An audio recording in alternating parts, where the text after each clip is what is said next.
Here we have a Royal Scriptor ax-150 typewriter. And the problem I'm having is the ribbon won't turn as it's typing.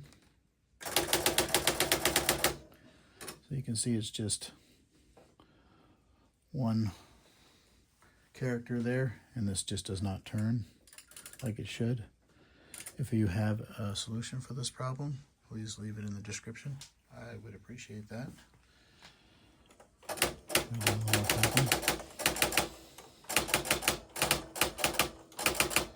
The ribbon is in correctly, that's for sure. But it just doesn't seem, and I'm not positive this is the right ribbon for it.